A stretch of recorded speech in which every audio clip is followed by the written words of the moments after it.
Hi friends, ಎಲ್ಲರಿಗೂ ನಮಸ್ಕಾರ. ಬನ್ನಿ ಫ್ರೆಂಡ್ಸ್, ನಿನ್ನ ಜೊತೆ ನನ್ನ ಕತೆ ಸೀರಿಯಲಿನ ಇವತ್ತಿನ ಸಂಚಿಕೆ ಏನಾಗ್ತಿದೆ ಅಂತ ನೋಡೋಣ. ಅದಕ್ಕೂ ಮುಂಚೆ ಯಾರೆಲ್ಲ ನನ್ನ ವಿಡಿಯೋ ನೋಡ್ತಾ ಇದ್ದೀರಾ ಅವರೆಲ್ಲ ಪುಟ್ಟದೊಂದು ಲೈಕ್ ಮಾಡಿ ಫ್ರೆಂಡ್ಸ್, ಹಾಗೆ ಸಬ್ಸ್ಕ್ರೈಬ್ ಮಾಡ್ಕೊಳ್ಳಿ. ಬನ್ನಿ ಸ್ಟಾರ್ಟ್ ಮಾಡೋಣ ಫ್ರೆಂಡ್ಸ್. ಮೊದಲಿಗೆ ಅಪೇಕ್ಷಾ ಅತ್ತೆಗೆ ಅಂತ ಕಾಲ್ ಮಾಡ್ತಾ ಇರ್ತಾಳೆ. ಅವಾಗ ಅವಳು ಹೋಗಿ ಮನಸ್ವಿಗೆ ಕಾಲ್ ಮಾಡ್ತಾಳೆ. ಕಾಲ್ ಮಾಡಿಬಿಟ್ಟು ಅತ್ತೆ ಹೇಗಿದ್ದಾರೆ ಅಂತ ಕೇಳ್ತಿರ್ಬೇಕಾದ್ರೆ ಈ ಕಡೆ ದೇವಿ ಅನ್ನಿ ಹಾಸ್ಪಿಟ್ಲಿಗೆ ಚೆನ್ನಾಗಿ ಐಸ್ ಕ್ರೀಮ್ ತಿಂತಾ ಇರ್ತಾಳೆ. ಏನು ಈ ಥರ ಕೇಳ್ತಾ ಇದೆಯಾ ಅಂತ ಅಂದಾಗ ಅತ್ತೆ ಎಚ್ಚರ ಆಗಿದ್ದಾರಾ, ಪ್ರಜ್ಞೆ ಬಂದಿದೆಯಾ ಅಂತ ಕೇಳ್ತಾ ಇರಬೇಕಾದ್ರೆ, ಯಾಕೆ ಈ ಥರ ಕೇಳ್ತಾ ಇದೆಯಾ, ನಿನಗೆ ದೇವಿಯನಿ ಅಮ್ಮ ಹುಷಾರಾಗೋದು ನಿನಗೆ ಇಷ್ಟ ಇಲ್ವಾ ಅಂತ ಈ ಕಡೆ ಮನಸ್ವಿನಿ ಕೇಳ್ತಾ ಇರಬೇಕಾದ್ರೆ, ಅಯ್ಯೋ ಆ ಥರ ಅಲ್ಲ ಮನಸ್ವಿನಿ, ನಾನು ಯಾಕೆ ಕೇಳ್ತಾ ಇದ್ದೀನಿ ಅಂತಂದರೆ ಅತ್ತೆ ಬರೀ ಅಡ್ಮಿಟ್ ಆಗಿರೋದಕ್ಕೋಸ್ಕರ ಇಲ್ಲಿ ಹಾಲು ಜೇನು ಥರ ಇರೋ ಜೋಡಿ ಹಾವು ಮುಂಗ್ಸಿ ಥರ ಕಚ್ಚಾಡ್ತಾ ಇದೆ, ಅದಕ್ಕೋಸ್ಕರ ಕೇಳ್ತಾ ಇದ್ದೀನಿ ಅಂದಾಗ, ಏನು ಹೇಳ್ತಾ ಇದೆಯಾ ಅಂತ ಅಶ್ವಿನಿ ಆ ಕಡೆಯಿಂದ ಕೇಳ್ತಾ ಇರ್ತಾಳೆ. ಈ ಕಡೆ ಅಪೇಕ್ಷೆ ಹೇಳ್ತಾಳೆ, ಅತ್ತೆಗೆ ಈ ಥರ ಹುಷಾರಾಗಿಲ್ದಕ್ಕೆ ಇಷ್ಟು ಜಗಳಾಡ್ತಾ ಇದ್ದಾರೆ, ಅತ್ತೆ ಏನಾದರೂ ಗುಡುಕ್ಕಂತಂದರೆ ಇನ್ನೇನು ಅಂತ ಅಂದಾಗ ದೇವಿ ಅನ್ನಿ ಹಾಗೆ ನೋಡ್ತಾ ಇರ್ತಾಳೆ. ಅಲ್ಲ ನಮ್ಮ ಅತ್ತೆ ಸಾಯೋದು ಬೇಡ, ಇವ್ರಿಗೋಸ್ಕರ ಬರೀ ನಾನು ಹೇಳಿದ್ದು ಆಯಿತಾ, ಅತ್ತೆ ಏನಾದರೂ ಸತ್ತೋದ್ರೆ ಇವ್ರು ಇನ್ನೂ ಎಷ್ಟು ದೂರ ಆಗ್ತಾರೆ ಅಂತ ಹೇಳಿದೆ ಅಷ್ಟೇ, ಅತ್ತೆಗೆ ಮಾತ್ರ ಈ ವಿಷಯ ಹೇಳ್ಬೇಡ ಆಯಿತಾ, ಇವರಿಬ್ಬರಿಗೋಸ್ಕರ ನಮ್ಮ ಅತ್ತೆ ಸಾಯೋದು ನನಗೂ ಸಹ ಇಷ್ಟ ಇಲ್ಲ, ಅತ್ತೆ ಇದ್ಮೇಲೆ ನನಗೆ ಕಾಲ್ ಮಾಡು ಆಯಿತಾ, ಆಮೇಲೆ ನಾವು ಇವರಿಬ್ಬರು ದೂರ ಆಗೋದು ಪ್ಲ್ಯಾನ್ ಮಾಡೋಣ ಅಂತ ಹೇಳಿಬಿಟ್ಟು ಈ ಕಡೆ ಅಪೇಕ್ಷಾ ಫೋನ್ ಕಟ್ ಮಾಡ್ತಾಳೆ. ಈ ಕಡೆ ದೇವಿ ಅದಿ ಅವಳ ಮಾತೆಲ್ಲನೂ ಕೇಳ್ಕೊಬಿಟ್ಟು ಹೇಳ್ತಾ ಇರ್ತಾಳೆ, ಓಹೋ ಹಾಗಾದರೆ ಅವರಿಬ್ಬರ ನಡುವೆ ಜಗಳ ನಡೆದಿದೆಯಾ, ಹಾಗಾದರೆ ನನ್ನ ಪರ ಮಾತಾಡಿದವ್ರು ಯಾರಿರ್ಬೋದು, ಇನ್ಯಾರಿರ್ತಾರೆ, ಆ ಭೂಮಿನೇ ಇರ್ತಾಳೆ, ಯಾವಾಗಲೂ ಸಹ ಅವಳ ಅಮ್ಮನ ತಾನೇ ಇರೋದು, ಆ ಥರನೇ ಕ್ಷಮೆಯಾದತ್ರಿ ಅಲ್ವಾ ಅವಳು, ನನ್ನನ್ನು ನಿರ್ದೋಷಿ ಅಂತ ಅಂದ್ಕೊಂಡಿದ್ದಾಳೆ, ಸೊ ನಾನು ಇದನ್ನೇ ಉಪಯೋಗ ಮಾಡ್ಕೊಬಿಟ್ಟು ಅವಳ ಜೊತೆ ನಾನು ಇನ್ನೂ ಸ್ಟ್ರಾಂಗಾಗಿ ಗಟ್ಟಿಯಾಗಿ ಇರಬೇಕು, ಅವಳು ನನ್ನನ್ನು ನಂಬೋ ರೀತಿ ಮಾಡಬೇಕು ಅಂತ ದೇವಿ ಅನ್ನಿ ಅಶ್ವಿನಿಗೆ ಹೇಳ್ತಾ ಇರ್ತಾಳೆ. ಈ ಕಡೆ ಅಜಿತ್ ಮತ್ತು ಭೂಮಿ ಇಬ್ಬರು ಸಹ ನೈಟೆಲ್ಲ ಸೋಫಾ ಮೇಲೆ ಮಲಗಿರ್ತಾರೆ. ಈ ಕಡೆ ಅಜಿತ್ಗೆ ಎಚ್ಚರ ಆಗುತ್ತೆ. ಎಚ್ಚರ ಆದಮೇಲೆ ನೋಡ್ತಾನೆ, ಇದೇನಿದು ಬೆಡ್ಶೀಟ್ ಹೊದಿಸಿದಾರಲ್ಲ ಅಂದಾಗ ಭೂಮಿನ ನೋಡಿಬಿಟ್ಟು, ಓಹೋ ಈ ಜಗಳ ಗಂಟಿ ಇಲ್ಲೇ ಮಲಗಿದ್ದಾಳೆ, ಹಾಗಾದರೆ ರೂಮಲ್ಲಿ ಮಲಗಿಲ್ಲ ಅಂತ ಅಂದ್ಬಿಟ್ಟು ಎದ್ಬಿಟ್ಟು ಅತ್ತೆನೇ ವಿಚಾರಿಸ್ಕೋಬೇಕು ಅಂತೂ ಮೊದಲು ಸದಾನಂದ್ಗೆ ಕಾಲ್ ಮಾಡಿ ಅತ್ತೆ ಹೇಗಿದ್ದಾರೆ ಅಂತ ಕೇಳ್ತಾ ಇರ್ತಾನೆ. ಇನ್ನೂ ಪ್ರಜ್ಞೆ ಬಂದಿಲ್ಲ ಅಂತ ಆ ಕಡೆಯಿಂದ ಸದಾನಂದ್ ಹೇಳಬೇಕಾದ್ರೆ, ಇನ್ನೂ ಬಂದಿಲ್ವಾ ಪ್ರಜ್ಞೆ, ಸರಿ ಏನಾದ್ರು ಇದ್ದರೆ ನನಗೆ ಇನ್ಫಾರ್ಮೇಷನ್ ಕೊಡಿ ಅಂತ ಕಟ್ ಮಾಡಿಬಿಟ್ಟು, ಯಾರಾದರೂ ನೋಡಿದರೆ ಏನಂತಾರೆ ಇಲ್ಲೇ ಮನಗಿದ್ದಾಳಲ್ಲ ಅಂದ್ಬಿಟ್ಟು ಭೂಮಿನ ಎಚ್ಚರ ಮಾಡ್ತಾ ಇರ್ತಾನೆ. ಏನು ಮಾಡಿದ್ರು ಸಹ ಭೂಮಿ ಎಚ್ಚರ ಆಗಲ್ಲ. ಇನ್ನೇನಪ್ಪ ಇವಳನ್ನ ಎತ್ಕೊಂಡೇ ಹೋಗಬೇಕು, ಆಮೇಲೆ ನಾನು ಚೆನ್ನಾಗಿ ಕೈ ಕಾಲು ತೊಳ್ಕೊಬಿಡ್ತೀನಿ, ಇವಾಗ ಎತ್ಕೋತೀನಿ ಅಂತ ಭೂಮಿನೇ ಎತ್ಕೋತಾನೆ. ಅವಳಿಗೆ ಪ್ರಜ್ಞೆ ಬಂದುಬಿಟ್ಟು, ಏನು ಮಾಡ್ತಿದ್ದೀರಾ ಸಾಹೇಬ್ರೆ ಅಂತ ಅಂದಾಗ ಅಷ್ಟೊತ್ತಿಗೆ ಸುಮ್ಮನಿರೆ ಏನು ಮಾಡ್ತಿಲ್ಲ ನೀನು, ತಪ್ಪು ತಿಳ್ಕೊಬೇಡ ಅಂತ ಹೇಳ್ತಾ ಇರ್ತಾನೆ. ಅಷ್ಟೊತ್ತಿಗೆ ಅವರ ಅಪ್ಪ ಅಜ್ಜಿ ಅಪೇಕ್ಷಾ ಕೆಳಗಡೆ ಬಂದುಬಿಡ್ತಾರೆ. ಚೀ ಏನಪ್ಪ ಇದೆಲ್ಲವ ಅಂತವ ಅಜ್ಜಿ ಹೇಳ್ತಾ ಇರಬೇಕಾದ್ರೆ ಅವರಪ್ಪ ಹೇಳ್ತಾನೆ, ಏನು ಮಗನೇ ರೊಮ್ಯಾನ್ಸ್ ಎಲ್ಲ ರೂಮಲ್ಲಿ ಇಟ್ಕೋ, ಇಲ್ಲೆಲ್ಲ ಹಿಂಗೆ ಅಂತ ಅಂದಾಗ ಅಪೇಕ್ಷಾ ತನ್ನ ಮನಸ್ಸಲ್ಲಿ ಹೇಳ್ತಾ ಇರ್ತಾಳೆ, ಇದೇನಿದು ನಿನ್ನೆ ಇವರಿಬ್ಬರು ಜಗಳಾಡಿದ್ದು ನೋಡಿ ದೂರ ಆಗಿದ್ದಾರೆ ಅಂತ ಅಂದ್ಕೊಂಡೆ, ಈಗ ನೋಡಿದರೆ ಇಷ್ಟು ಒಂದಾಗಿದ್ದಾರಲ್ಲ ಅಂತ ಅನ್ಕೋತಾ ಇರ್ತಾಳೆ. ಅಷ್ಟೊತ್ತಿಗೆ ಅಜಿತ್ ಹೇಳ್ತಾನೆ, ಆ ಥರ ಏನಿಲ್ಲಪ್ಪ, ನಾನೇ ಇಲ್ಲಿ ರೊಮ್ಯಾನ್ಸ್ ಮಾಡಲಿ ಆಯಿತಾ, ತಲೆನೋವು ಅಂತ ಅಂದ್ಲು ಭೂಮಿ, ಅದಕ್ಕೆ ನಾನು ಎತ್ಕೊಂಡೆ ಅಂತ ಹೇಳ್ತಿರ್ಬೇಕಾದ್ರೆ ಅಷ್ಟೊತ್ತಿಗೆ ಅಲ್ಲಿ ಸಂಗೀತ ಬಂದುಬಿಟ್ಟು, ಏನು ಮಗನೇ ನನ್ನ ಸೊಸೆಗೆ ತಲೆನೋವ, ಇಲ್ಲಿ ಬಾ ಈ ಕಡೆ ಬಾ, ಏನು ಭೂಮಿ ತಲೆ ನೋವ್ತಿದೆಯಾ ಅಂದಾಗ, ಹೌದು ಅತ್ತೆ ಸ್ವಲ್ಪ ನೋವ್ತಿದೆ ಅಂದಾಗ, ವಾಮಿಟ್ ಆಗ್ತಿದೆಯಾ ಏನಾದರೂ ವಿಶೇಷನ ಅಂದಾಗ, ಅಯ್ಯೋ ಆ ಥರ ಏನೂ ಇಲ್ಲಮ್ಮ ಅಂದಾಗ ಅಪೇಕ್ಷೆ ಹೇಳ್ತಾಳೆ, ಅಜ್ಜಿ ಮದುವೆ ಆದ ಹೊಸ್ತ್ರಲ್ಲಿ ಎಲ್ಲರೂ ತಾನೇ ಪ್ರೆಗ್ನೆಂಟ್ ತಾನೆ, ಇವ್ರು ಏನಕ್ಕೆ ಈ ಥರ ಹೇಳ್ತಾ ಇದ್ದಾರೆ ಅನ್ಬೇಕಾದ್ರೆ, ಏಯ್ ನೋಡು ಅದು ಅವ್ರ ಪರ್ಸ್ನಲ್ ವಿಷಯ, ನೀನು ತಲೆಗೆ ಬೇಡ ಅಂತ ಸಂಗೀತ ಅಪೇಕ್ಷೆಗೆ ಬೈತಾ ಇರ್ತಾಳೆ.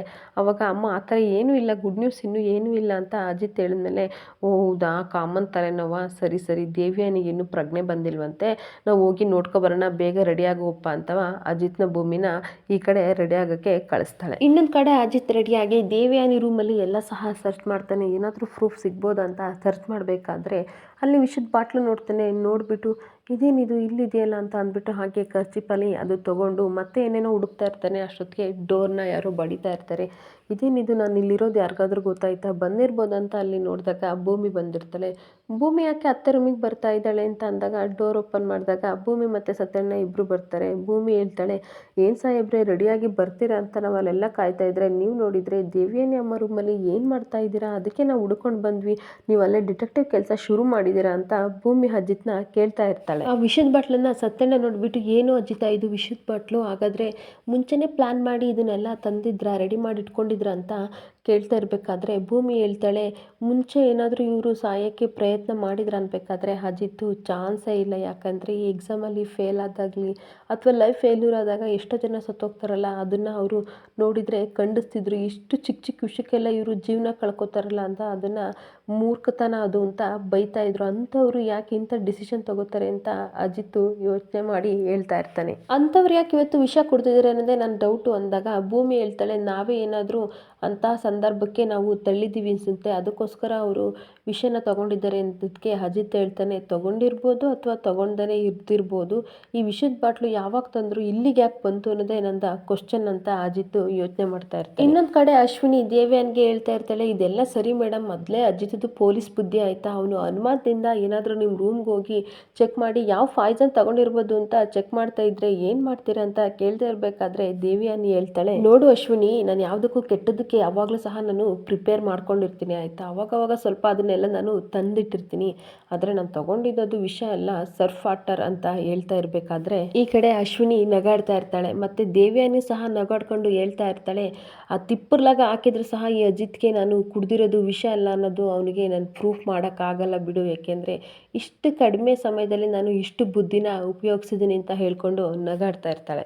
ಇನ್ನೊಂದು ಕಡೆ ವಿಷದ ಬಾಟ್ಲು ನೋಡಿಕೊಂಡು ಅಜಿತ್ ಹೇಳ್ತಾ ಇರ್ತಾನೆ, ದೇವ್ಯಾನಿ ಅತ್ತೆ ನಿಜವಾಗ್ಲೂ ವಿಷ ಕುಡ್ದಿರೋದು ಇಲ್ವೋ ಅನ್ನೋದೇ ನನಗೆ ಡೌಟ್ ಅಂತ ಹೇಳ್ತಾ ಇರಬೇಕಾದ್ರೆ ಭೂಮಿ ಹೇಳ್ತಾ ಇರ್ತಾಳೆ, ಏನು ಸಾಹೇಬ್ರೆ ಈ ಥರ ಹೇಳ್ತೀರಾ, ಅವ್ರು ವಿಷ ಕುಡ್ದಿದ್ದಾರೆ, ಡಾಕ್ಟ್ರು ಹೇಳಿದ್ರಲ್ವ ವಿಷ ಎಲ್ಲ ತೆಗ್ದೆ ಅಂತ, ಅವ್ರು ಬೇರೆ ನಿಮಗೆ ತುಂಬ ಪರಿಚಯ ಇರೋರಲ್ವಾ, ಅವ್ರ ಮಾತನಾದರೂ ನಾವು ನಂಬೇಕಲ್ವಾ, ಅತ್ತೆ ಕುಡ್ದಿದ್ದಾರೆ, ಇಲ್ಲೆಲ್ಲ ನೊರೆಯೆಲ್ಲ ಬಂದಿತ್ತು, ದೇವ್ಯಾನಿ ಅಮ್ಮನ ನೀವೇ ನೋಡಿದ್ರಲ್ಲ ಅಂತ ಅಂದಾಗ ಅಜಿತ್ ನಗಾಡ್ಕೊಂಡು ಹೇಳ್ತಾ ಇರ್ತಾನೆ, ಭೂಮಿ ನೀನು ಅಮ್ಮ ಮಗಳ ಸಂಬಂಧಕ್ಕೋಸ್ಕರ ಈ ಥರ ಮಾತಾಡ್ತಾ ಇದೆಯಾ, ಆದರೆ ನಾನು ಪೊಲೀಸ್ ಭಾಷೆಯಲ್ಲಿ ಯಾವ ಥರ ಅವರು ಕಳ್ಳರು ತಪ್ಪಿಸ್ಕೊಳ್ಳೋಕ್ಕೆ ಎಲ್ಲ ಯೋಚನೆ ಮಾಡ್ತಾರೋ ಆ ರೀತಿಲಿ ನಾನು ಹುಡುಕ್ತಾ ಇದ್ದೀನಿ ಆಯಿತಾ ಅಂತ ಹೇಳ್ತಾ ಇರಬೇಕಾದ್ರೆ ಭೂಮಿ ಹೇಳ್ತಾಳೆ, ಏನು ಸಾಹೇಬ್ರೆ ನೀವೇ ಹಾಸ್ಪಿಟ್ಲಿಗೆ ಕರ್ಕೊಂಡೋಗಿ ದೇವ್ಯಾನಿ ಅಮ್ಮನ ಸೇರಿಸ್ಬಿಟ್ಟು ಇಲ್ಲಿ ಬಂದು ಪತ್ತೇದಾರಿ ಕೆಲಸ ಮಾಡ್ತಾ ಇದ್ದೀರಾ, ಈ ಥರ ಎಲ್ಲ ಮಾಡಬಾರ್ದು ಆಯಿತಾ, ಪಾಪ ಅಜ್ಜಿಗೆ ಎಷ್ಟು ನೋವಾಗುತ್ತೆ ಗೊತ್ತಾದರೆ ತುಂಬ ಕಣ್ಣೀರಾಗ್ತಾರೆ ಆಯಿತಾ, ನೀವು ಬನ್ನಿ ಸುಮ್ಮನೆ ಈ ಥರ ಎಲ್ಲ ಮಾಡಬೇಡಿ, ದೇವ್ಯಾನಿ ಅಮ್ಮ ಮೊದಲು ಹುಷಾರಾಗಿ ಬರಲಿ ಅಂತ ದೇವ್ರ ಹತ್ರ ಬೇಡ್ಕೊಳ್ಳೋಣ, ಇಲ್ಲಿ ನಿಂತ್ಕೊಂಡು ಏನು ಮಾಡ್ತಾ ಇದ್ದೀರಾ, ಎಲ್ಲರೂ ಹೋಗಿದ್ದಾರೆ ನಾವು ಹೋಗೋಣ ಬನ್ನಿ ಸತ್ಯಣ್ಣ ಬನ್ನಿ ಅಂದ್ಬಿಟ್ಟು ಕರ್ಕೊಂಡು ಹೋಗ್ತಾಳೆ. ಅಜಿತ್ ಮತ್ತು ಭೂಮಿ ಇಬ್ಬರು ಸಹ ಬೈಕಲ್ಲಿ ಹಾಸ್ಪಿಟ್ಲಿಗೆ ಹೋಗಬೇಕಾದ್ರೆ ಅಲ್ಲೊಂದು ದೇವಸ್ಥಾನ ನೋಡಿಬಿಟ್ಟು ಭೂಮಿ ನಿಲ್ಲಿಸಿ ಸಾಹೇಬ್ರೆ ಅಂತಾಳೆ, ಯಾಕೆ ಅಂತ ಅಂದಾಗ ಬನ್ನಿ ಹೋಗಿ ನಾವು ದೇವ್ಯಾನಿ ಅಮ್ಮ ಹುಷಾರಾಗಲಿ ಅಂತ ಬೇಗ ಹೋಗಿ ಅರ್ಚನೆ ಮಾಡಿಸ್ಕೊಬರೋಣ ಅಂತ ಕರ್ಕೊಂಡು ಹೋಗ್ತಾಳೆ. ಅಜಿತ್ ಬೇಡ ಅಂದರೂ ಬಿಡದೇನೆ ಒಳಗಡೆ ಕರ್ಕೊಂಡೋಗಿ ಅರ್ಚಕರಿಗೆ ಹೇಳ್ತಾ ಇರ್ತಾಳೆ, ನಮ್ಮ ಅಮ್ಮನ ಹೆಸರಲ್ಲಿ ಅಂದರೆ ನನಗೆ ತುಂಬ ಬೇಕಾದವರು ಅಮ್ಮನ ಹೆಸರಲ್ಲಿ ಹುಷಾರಿಲ್ಲ, ಅವರಿಗೆ ಅರ್ಚನೆ ಮಾಡಿಸಿ, ದೇವ್ಯಾನಿ ಅಂತ ಭರಣಿ ನಕ್ಷತ್ರ ಮೇಷರಾಶಿ ಆಯಿತಾ, ಇವ್ರಿಗೆ ಅರ್ಚನೆ ಮಾಡಿ ಅಂತ ಹೇಳಿದಾಗ ದೇವ್ರ ಹತ್ರ ಬೇಡ್ಕೋತಾ ಇರ್ತಾಳೆ, ಆದಷ್ಟು ಬೇಗ ಅಮ್ಮ ಹುಷಾರಾಗಿ ಮನೆಗೆ ಬರಲಿ ಅಂತ. ಈ ಕಡೆ ಅಜಿತ್ ಸಹ ಬೇಡ್ಕೋತಿರ್ತಾನೆ, ಅಲ್ಲ ಇವಳನ್ನೇ ಸಾಯಿಸೋಕ್ಕೆ ಪ್ರಯತ್ನ ಪಟ್ಟರು ಮತ್ತು ಅವ್ರಿಗಿನ್ನೂ ಪ್ರಜ್ಞೆ ಬಂದಿಲ್ಲ ಅನ್ನೋದೇ ನನಗೆ ಟೆನ್ಷನ್ ಆಗಿದೆ, ಆದರೂ ಸಹ ಇವಳಿಗೆ ಯಾಕೆ ಅವ್ರ ಮೇಲೆ ಇಷ್ಟೊಂದು ಥರ ಪ್ರೀತಿ, ಸಾಯಿಸೋರ ಮೇಲೆ ಸಹ ಇಷ್ಟೊಂದು ಥರ ಪ್ರೀತಿನ ದೇವ್ರೆ ಅಂತ ಬೇಡ್ತಾ ಇರ್ತಾನೆ. ಹಾಗೆ ಯಾಕೆ ನೀನು ಈ ಥರ ಆಡ್ತಿದ್ಯಲ್ಲ, ನಿನ್ನನ್ನೇ ಪ್ರಯತ್ನ ಮಾಡ್ತಿದ್ರಲ್ವ ಸಾಯಿಸೋಕ್ಕೆ ಅಂತ ಅಂದಾಗ ನನಗೆ ಅದೆಲ್ಲ ಗೊತ್ತಿಲ್ಲ ಸಾಹೇಬ್ರೆ, ನನಗೆ ಅಮ್ಮನ ಪ್ರೀತಿ ಕೊಟ್ಟಿದ್ದಾರೆ ಆಯಿತಾ, ಅದಕ್ಕೋಸ್ಕರ ನಾನು ಈ ಥರ ಮಾಡ್ತಾ ಇದ್ದೀನಿ, ನಮ್ಮಮ್ಮ ಹುಷಾರಾಗಲಿ, ನಮ್ಮಮ್ಮ ಆದಷ್ಟು ಬೇಗ ಬರಲಿ ಅಂತ ಅವರು ಸಹ ಈ ದೇವ್ರ ಹತ್ರ ಬೇಡ್ಕೊ ಬಂದಿದ್ದಾರೆ, ಅವ್ರು ನನ್ನನ್ನು ಸಾಯಿಸೋಕ್ಕೆ ಬಂದಿರ್ಬೋದು, ನಿಮ್ಮದು CCTV ಫುಟೇಜಲ್ಲಿ ಆ ಥರ ಇರ್ಬೋದು, ಆದರೆ ನನ್ನ ಮನಸ್ಸಿನ CCTV ಫುಟೇಜಲ್ಲಿ ಅವರಿಗೆ ಅಮ್ಮನ ಸ್ಥಾನನ ಕೊಟ್ಟಿದ್ದೀನಿ ಅಂದಾಗ ಅಜಿತ್ ಹಾಗೆ ನೋಡ್ತಾ ಇರ್ತಾನೆ. ನೋಡಿ ಅವರು ಆದಷ್ಟು ಬೇಗ ಹುಷಾರಾಗಿ ಬರಬೇಕು, ನಾನು ಅಂಜನಗೋಸ್ಕರ ಇದನ್ನು ಪೂಜೆ ಎಲ್ಲ ಮಾಡಿಸ್ತಾ ಇದ್ದೀನಿ, ಒಬ್ಳು ತಾಯಿ ಕಷ್ಟ ಅರ್ಥ ಮಾಡ್ಕೊಂಡು ಮಾಡಿಸ್ತಾ ಇದ್ದೀನಿ, ಒಬ್ಳು ಮಗಳಾಗಿ ನಾನು ದೇವಸ್ಥಾನಕ್ಕೆ ಬಂದಿದ್ದೀನಿ, ಸುಮ್ಮನೆ ದೇವ್ರ ಹತ್ರ ಬೇಡ್ಕೊಡಿ ಅಂತ ಹೇಳ್ತಾ ಇರ್ತಾಳೆ. ನೋಡಿ ಸಾಹೇಬ್ರೆ, ನೀವು ಪೊಲೀಸ್ ಬುದ್ಧಿಲಿ ಯೋಚನೆ ಮಾಡಬೇಡಿ ಆಯಿತಾ, ದೇವರ ಸನ್ನಿಧಿಯಲ್ಲಿ ಮೊಮ್ಮಗನಾಗಿ ನೀವು ಯೋಚನೆ ಮಾಡಿ, ದೇವ್ಯಾನಿ ಹತ್ತೆಗೆ ಅಳಿಯ ಅಲ್ವಾ ನೀವು, ಆ ಥರ ಯೋಚನೆ ಮಾಡಿ ಕೈ ಮುಗಿರಿ ಅಂದಾಗ ಸರಿ ಆಯಿತು ಅಂತ ದೇವ್ರ ಹತ್ರ ಬೇಡ್ಕೊಂಡು ಬರ್ತಾರೆ ಅರ್ಚಕರು, ಆರತಿ ಕೊಟ್ಟು ಅರ್ಚನೆ ಕೊಟ್ಟು ಎಲ್ಲನೂ ಸಹ ಪ್ರಸಾದ ಕೊಟ್ಟು ಕಳಿಸ್ತಾರೆ. ಇವರಿಬ್ಬರು ಸಹ ಹಾಸ್ಪಿಟಲ್ಗೆ ಬರ್ತಾರೆ.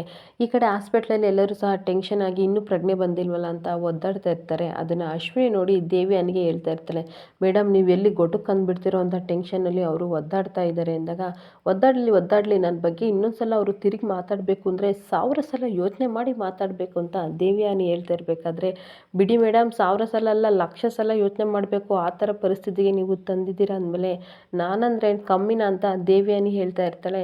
ಸರಿ ಮೇಡಮ್ ನಾನು ವಾಶ್ರೂಮ್ಗೆ ಹೋಗ್ಬರ್ತೀನಿ ಅಂದಾಗ ಸರಿ ನನಗೆ ಸ್ವಲ್ಪ ಪಿಲ್ಲೋ ಹಾಕು ನಾನು ರೆಸ್ಟ್ ಮಾಡ್ತೀನಿ ಅಂತ ದೇವ್ಯಾನಿ ಈ ಕಡೆ ರೆಸ್ಟ್ ಮಾಡ್ತಾ ಇರ್ತಾಳೆ. ಈ ಕಡೆ ಅಜಿತ್ ಮತ್ತು ಭೂಮಿ ಇಬ್ಬರು ಹಾಸ್ಪಿಟ್ಲಿಗೆ ಬಂದುಬಿಟ್ಟು ಅಮ್ಮ ಪ್ರಜ್ಞೆ ಬಂತ ದೇವ್ಯಾನಿ ಅತ್ತೆಗೆ ಅಂದಾಗ ಇಲ್ಲ ಮಗನೆ ಅಂತ ಸಂಗೀತ ಹೇಳ್ತಾ ಇರ್ತಾಳೆ. ಹಾಗಾದರೆ ಅಪ್ಪ ಮಾವ ಎಲ್ಲಿ ಅಂದಾಗ ಡಾಕ್ಟರ್ ಹತ್ರ ಕೇಳ್ಕೊಬರಕ್ಕೆ ಹೋಗಿದ್ದಾರೆ, ಇನ್ನೂ ಪ್ರಜ್ಞೆ ಬಂದಿಲ್ವ ಅದಕ್ಕೋಸ್ಕರ ಅಂತ ಹೇಳ್ತಾ ಇರ್ತಾಳೆ. ಈ ಕಡೆ ಅರ್ಚನೆ ಮಾಡಿಸ್ಕೊಂಡ ಕುಂಕುಮನ ನಾನು ದೇವ್ಯಾನಿ ಅಮ್ಮಂಗೆ ಇಡ್ತೀನಿ ಅಂತ ಅಂದಾಗ ಅಜ್ಜಿ ಬೇಡ ಅಂತ ಅಂತಾಳೆ. ಸುಮ್ಮನಿರಮ್ಮ ಯಾಕಂತ ಪೂಜೆಯಿಂದಲಾದರೂ ದೇವ್ಯಾನಿಗೆ ಪ್ರಜ್ಞೆ ಬರಲಿ, ನೀನು ಹೋಗಿ ಇಡು ಅಂತ ಭೂಮಿನ ಸಂಗೀತ ಕಳಿಸ್ದಾಗ ಭೂಮಿ ಹೋಗಿ ಹಣೆಗೆ ಇಡ್ತಾಳೆ ಕುಂಕುಮ. ದೇವ್ಯಾನಿ ಯಾರು ಅಂದ್ಬಿಟ್ಟು ಕಂಡುಬಿಡ್ತಾಳೆ.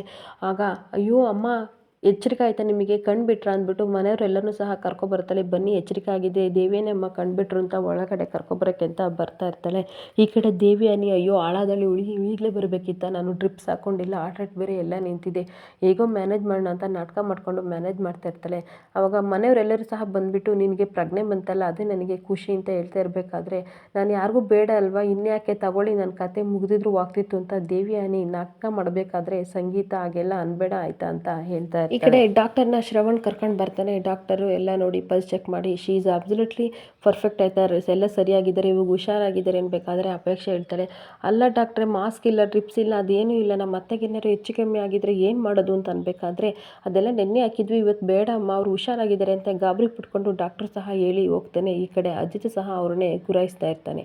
ಇನ್ನೊಂದು ಕಡೆ ದೇವಿಯನಿ ನನಗೆ ಯಾರು ಬೇಡ, ನಾನು ಸತ್ತೋಗಿದ್ರೆ ಎಷ್ಟೋ ಚೆನ್ನಾಗಿರ್ತಿತ್ತು ಅಂದ್ಬಿಟ್ಟು ಅಲ್ಲಿರೋ ಇನ್ಸ್ಟ್ರೂಮೆಂಟ್ ಎಲ್ಲ ತಗೊಬಿಟ್ಟು ಚುಚ್ಕೊಳ್ಳೋಕ್ಕೆ ಅಂತ ಹೋಗ್ತಾಳೆ. ಆವಾಗ ಎಲ್ಲರೂ ಸಹ ತಡಿತಾರೆ. ನೋಡಿ ಎಲ್ಲರೂ ಹೊರಗಡೆ ಹೋಗಿ, ಇಲ್ಲಾಂದರೆ ಮತ್ತೆ ಸತ್ತೋಗ್ಬಿಡ್ತೀನಿ ಅಂದಾಗ ಆಗ ಶ್ರವಣ್ ಹೇಳ್ತಾನೆ, ಸರಿ ಬಿಡು ಎಲ್ಲರೂ ಹೋಗ್ತೀವಿ ಅಂದಾಗ ಅಶ್ವಿನಿನೊಬ್ಳನ್ನ ಬಿಟ್ಟೋಗಿ ಮನಸ್ವಿನಿನ ಅಂತ ಹೇಳಿದಾಗ ಸರಿ ನಾವೆಲ್ಲ ಹೋಗ್ತೀವಿ ಅಂತ ಎಲ್ಲರೂ ಹೊರಗಡೆ ಹೋಗ್ತಾ ಇರ್ತಾರೆ. ಎಲ್ಲರೂ ಸಹ ಹೊರಗಡೆ ಹೋಗ್ತಾರೆ. ಅಜಿತ್ ಹಾಗೆ ಅವಳನ್ನ ನೋಡ್ಕೊಬಿಟ್ಟು ದೇವಿಯನಿನ ಹೊರಗಡೆ ಹೋಗ್ತಾನೆ. ಅಜಿತ್ ಓದ್ಲಲ್ಲ ಅಂತ ದೇವಿಯನ್ನು ಸಹ ಇಲ್ಲಿ ಖುಷಿ ಪಡ್ತಾ ಇರ್ತಾಳೆ. ಇಲ್ಲಿಗೆ ಈ ಸಂಚಿಕೆ ಮುಕ್ತಾಯವಾಗುತ್ತದೆ. ಈ ವಿಡಿಯೋ ಇಷ್ಟ ಆದರೆ ಪುಟ್ಟದೊಂದು ಲೈಕ್ ಮಾಡಿ ಹಾಗೆ ಫಾಲೋ ಮಾಡಿ ಫ್ರೆಂಡ್ಸ್. Thank you.